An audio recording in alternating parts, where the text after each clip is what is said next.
नमस्कार, बहुत स्वागत है आपका न्यूज़ 18 के डिजिटल प्लेटफॉर्म पर। मैं हूं प्रशांत खटारे और बात मिडिल ईस्ट से जुड़ी एक बड़ी खबर के साथ करेंगे। दरअसल मिडिल ईस्ट में अमेरिकी नेवी की जमावट से जुड़ी ये बड़ी खबर है, बड़ी अपडेट है। खबर ये है कि यूएसएस जॉर्ज वॉशिंगटन को मिडिल ईस्ट भेज दिया गया है, जबकि मिडिल ईस्ट में लंबे समय से तैनात यूएसएस अब्राहम लिंकन को आराम दिया गया। आपको बता दें, दुनिया में सबसे मजबूत अमेरिकी नेवी को माना जाता है, जिसके पास कई विमान वाहक पोत हैं, युद्धपोत हैं, डिस्ट्रॉयर हैं, और सबसे ज़्यादा मजबूत अगर नेवी दुनिया में किसी की है तो वो अमेरिका की है। लेकिन ख़ासतौर से यहाँ पर अमेरिकी नेवी से जुड़ा ही ये बड़ा अपडेट है, बड़ी डिटेल है। मिडिल ईस्ट में दरअसल नई जमावट हुई है, अमेरिका नई जमावट में जुटा हुआ है, लेकिन इसका असर दूसरी जगह ज़रूर पड़ रहा है। और कहाँ असर पड़ रहा है, इसका क्या असर होगा, यानी दूसरी जगह से विमान वाहक या युद्धपोतों को बुलाकर मिडिल ईस्ट में अगर तैनात किया जा रहा है तो उसका इम्पैक्ट कहाँ होगा,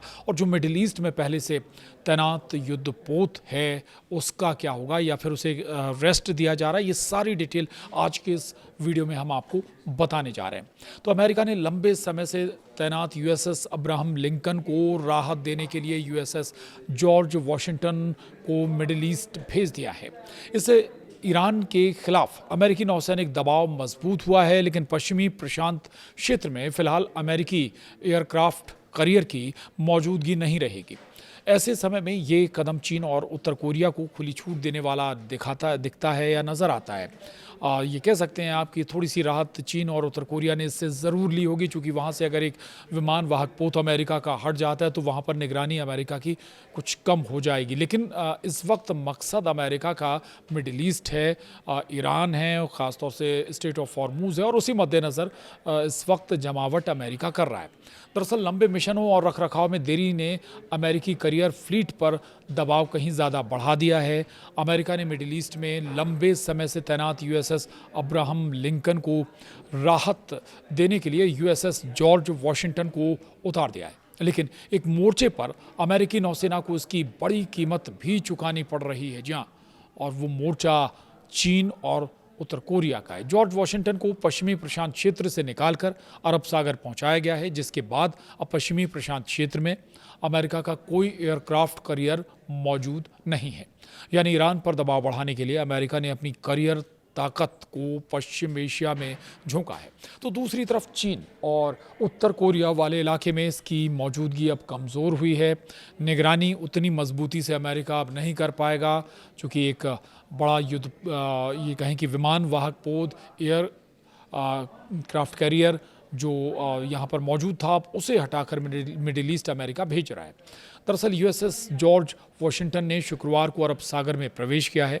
अमेरिकी सेंट्रल कमांड के मुताबिक ये जहाज़ एक दिन पहले सेंटकॉम क्षेत्र में पहुंचा था। इसका मुख्य मकसद लंबे समय से ऑपरेशन कर रहे यूएसएस अब्राहम लिंकन को राहत देना है। दरअसल जब लंबा वक्त एयरक्राफ्ट पर या ये कहें कि जो विमान वाहक पोत हैं उस पर मौजूद सैनिक हैं और जो बाकी स्टाफ है, लंबे समय के बाद उन्हें एक स्पेस देना होता है। एयरक्राफ्ट करियर के लिए जिक्र करें तो मेंटेनेंस की भी ज़रूरत होती है। ऐसे बहुत जब लंबा ऑपरेशन हो जाता है उसके बाद ज़रूरत होती है, लेकिन जितना समय के बाद इन्हें राहत दी जानी चाहिए थी उससे ज़्यादा समय इस विमान वाहक पोत का हो गया था, इसलिए इसे राहत देना बेहद ज़रूरी हो गया था। लेकिन मामला सिर्फ एक जहाज़ के आने और दूसरे के लौटने तक आपको फिर बता दें कि यहाँ पर नहीं है। लंबे समय तक चलने वाली तैनाती ने अमेरिकी एयरक्राफ्ट करियर फ्लीट पर ऐसा दबाव डाला है कि इसका असर अब उसकी भविष्य की मौजूदगी पर भी पड़ने की आशंका जताई जा रही है। यानी आप समझिए कि अगर कुछ मेंटेनेंस की दरकार है तो उसमें समय ज़्यादा लग सकता है। ऐसे हालातों में जब लंबे वक्त बाद अगर जो एयरक्राफ्ट कैरियर है वो लौट रहा है, उसका स्टाफ लौट रहा है, ये थोड़ा सा चिंता ज़रूर अमेरिका की बढ़ा सकता है। बता दें, यूएसएस अब्राहम लिंकन की जो लंबी तैनाती ने पूरा हिसाब बिगाड़ दिया है। यूएसएस अब्राहम लिंकन को सामान्य अवधि से कहीं ज़्यादा समय तक समुद्र में रहना पड़ा। रिपोर्टों के मुताबिक जहाज़ के चालक दल ने लंबे समय तक लगातार ऑपरेशन किए और बीच में नियमित पोर्ट कॉल भी इन्हें नहीं मिली, और इससे जहाज़ पर मौजूद अमेरिकी नौसैनिकों और मरीन की शारीरिक और मानसिक स्थिति को लेकर सवाल उठे हैं। इसी वजह से जॉर्ज वॉशिंगटन को जापान के योकोसुका से हटाकर पश्चिम एशिया भेजने की ज़रूरत पड़ी। अब लिंकन सेंटकॉम क्षेत्र से निकलकर घर लौट रहा है, लेकिन उसकी अगली तैनाती कब होगी ये अभी साफ नहीं है। यानी इसको दोबारा फिर से किसी ऑपरेशन पर निकलने के लिए कितना समय चाहिए होगा, मेंटेनेंस में कितना समय लगेगा, और जो वहाँ उस युद्धपोत पर या विमान वाहक पोत पर जो सैनिक और बाकी स्टाफ मौजूद था, उन्हें दोबारा रीएनर्जाइज या दोबारा सामान्य होने में कितना समय लगेगा, यह वाकई सवालों के दायरे में है। बहरहाल ऐसे में मिडिल ईस्ट में अब 2 अमेरिकी करियरों की मौजूदगी हालांकि हो जाएगी। जॉर्ज वॉशिंगटन के आने के बाद मिडिल ईस्ट में फिलहाल 2 अमेरिकी एयरक्राफ्ट करियर मौजूद हैं। USS George H.W. बुश पहले ही 23 अप्रैल को इस क्षेत्र में पहुंच चुका था। वहीं ईरान के साथ सीधे सैन्य हमले भले फिलहाल रुके हुए हैं, लेकिन तनाव अभी भी खत्म नहीं हुआ है। अमेरिका और ईरान दोनों ही हॉर्मूज जल डमरू मध्य को लेकर अपने अपने दावे कर रहे हैं और बातचीत भी ठप हो चुकी है। और जो सबसे बड़ा मसला, आपको फिर बता दें कि हॉर्मूज जल डमरू मध्य स्ट्रेट ऑफ हॉर्मूज पर ही अटका हुआ है, क्योंकि यहाँ पर किसी भी सूरत में ईरान पीछे हटने को तैयार है नहीं, जबकि अमेरिका लगातार दावा कर रहा है कि अब हॉर्मूज स्ट्रेट ऑफ हॉर्मूज का उसका नियंत्रण है और उसी के हिसाब से यहाँ से जो जहाज़ हैं, जो ईंधन लाने ले जाने वाले जहाज़ हैं, वो गुजरेंगे। जबकि ईरान कह रहा है कि उसकी मर्जी के बगैर कोई भी जहाज़ यहाँ से गुजर नहीं सकता। और टकराव का ये सबसे बड़ा कारण बना हुआ है, और इसकी वजह भी ये है, ईरान इसलिए भी यहाँ से पीछे नहीं हटना चाहता है, क्योंकि अगर पीछे ईरान यहाँ से हटता है या ईरान यहाँ पर कमज़ोर पड़ता है स्ट्रेट ऑफ हॉर्मूज पर, तो फिर जो बातचीत की टेबल पर ईरान कमज़ोर हो जाएगा। बार्गेनिंग की जो पावर है ईरान के पास, वो कुछ हद तक कमज़ोर हो जाएगी, और अमेरिका यहीं पर आकर कुछ कमज़ोर भी पड़ रहा है। इसलिए स्ट्रेट ऑफ हॉर्मूज पर किसी भी सूरत में ईरान पीछे हटने को तैयार है नहीं।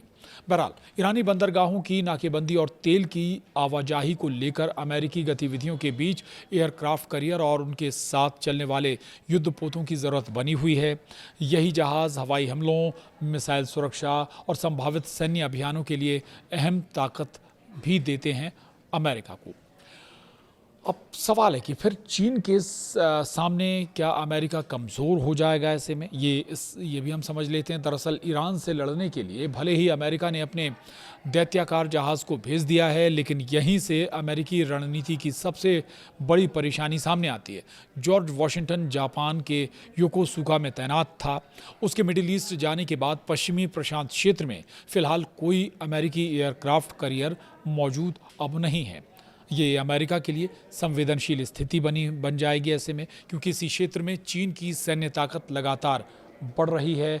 उत्तर कोरिया के मिसाइल लॉन्च भी अमेरिकी सुरक्षा रणनीति के लिए बड़ी चुनौती बने हुए हैं। यानी आप ये मानिए कि यहाँ पर चीन और उत्तर कोरिया की एक्टिविटीज़ और बढ़ जाएंगी, जिन पर लगातार अमेरिका निगरानी रख रहा था।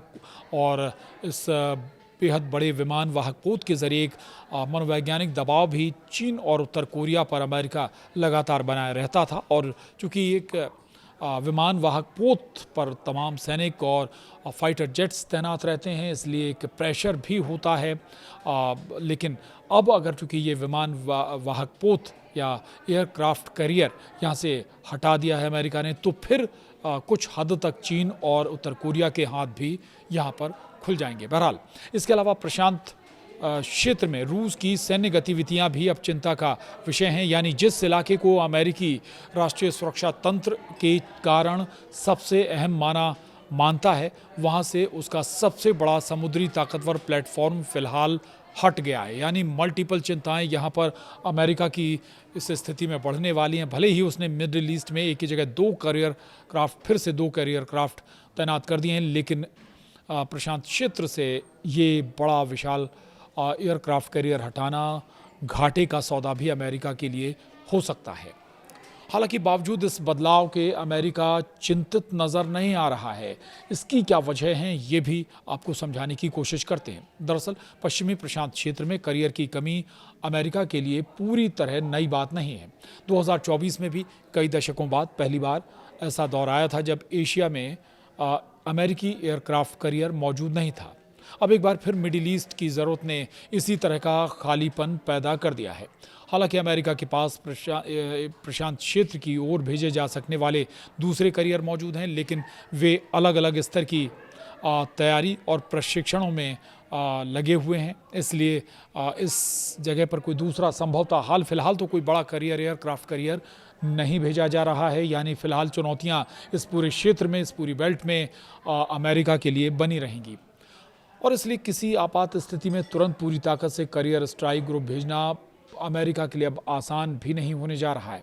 हालांकि ट्रंप के लिए चिंता की बात ये इसलिए नहीं है क्योंकि अमेरिका के पास क्षेत्र में जापान, गुआम, दक्षिण कोरिया में वायुसेना अड्डे, पनडुब्बियां, विध्वंसक और सेनाएं भी मौजूद हैं। तो अमेरिका को लगता है कि उस विशालकाय विमान वाहक पोत की भरपाई बाकी ये चीज़ें कर सकती हैं, यानी कि जो डिस्ट्रॉयर हैं, पनडुब्बियां हैं, वायुसेना के जो अड्डे हैं, उन देशों से के नज़दीक उनके ज़रिए इसकी भरपाई हो सकती है। लेकिन वाकई ये कितना हो पाएगा ये ज़रूर समझना होगा। बहरहाल अमेरिका की एक परेशानी और भी है और वो ये है कि नए एयरक्राफ्ट करियर भी समय पर नहीं मिल पा रहे हैं। तो समस्या सिर्फ मौजूदा जहाज़ों के ज़्यादा इस्तेमाल की नहीं है। नए फोर्ड क्लास एयरक्राफ्ट करियर की डिलीवरी भी तय समय से अभी पीछे चल रही है। भविष्य के यूएसएस जॉन एफ कैनेडी की डिलीवरी अब मार्च 2027 के लिए तय है, यानी जो USS John F Kennedy aircraft carrier है वो 2027 तक डिलीवर हो पाएगा अमेरिका के लिए। ऐसे में कोई नया एयरक्राफ्ट तैनात करना बहुत जल्द तो नहीं ही हो पाएगा इस क्षेत्र में, और यही बार बार चिंता का सबब भी अमेरिका के लिए बन रहा है। इधर नौसेना ने पहले इसकी डिलीवरी 2022 में लेने की योजना बनाई थी, जहां हम बात करें USS John F Kennedy aircraft carrier की, लेकिन ये 2027 तक अटक गई है। बहरहाल पूरे फोर्ड क्लास कार्यक्रम में पहले से देरी चल रही है और अब इस श्रेणी के जहाज़ों में कुछ बदलाव पर भी विचार किया जा रहा है। इतना ही नहीं, ऐसे बदलाव आगे और देरी भी पैदा कर सकते हैं जो लगातार अमेरिका के लिए परेशानी का सबब बने रहेंगे। लेकिन फिर भी कोशिश अमेरिका की इस वक्त और फोकस भी अगर हम कहें तो मिडिल ईस्ट ही है, और उसमें भी ईरान और जो स्ट्रेट ऑफ हॉर्मूज है वहाँ लगातार अपना प्रेशर, अपना दबाव, अपनी ताकत अमेरिका बनाए रखना चाहता है। बावजूद दो बड़े एयरक्राफ्ट करियर वहाँ पर तैनात कर रखे हैं अमेरिका ने, बावजूद इसके ईरान अभी भी दबाव में आता हुआ नज़र नहीं आ रहा है। स्ट्रेट ऑफ हॉर्मूज पर पीछे हटता हुआ ईरान किसी भी सूरत में दिखाई नहीं दे रहा है। बातचीत अभी भी अटकी हुई है, कोशिशें जारी हैं, लेकिन तनाव लगातार मिडिल ईस्ट में बना हुआ है। बहरहाल इससे जुड़ी तमाम दूसरी अपडेट्स के लिए आप बने रहिए न्यूज़ 18 के डिजिटल प्लेटफॉर्म के साथ। नमस्कार।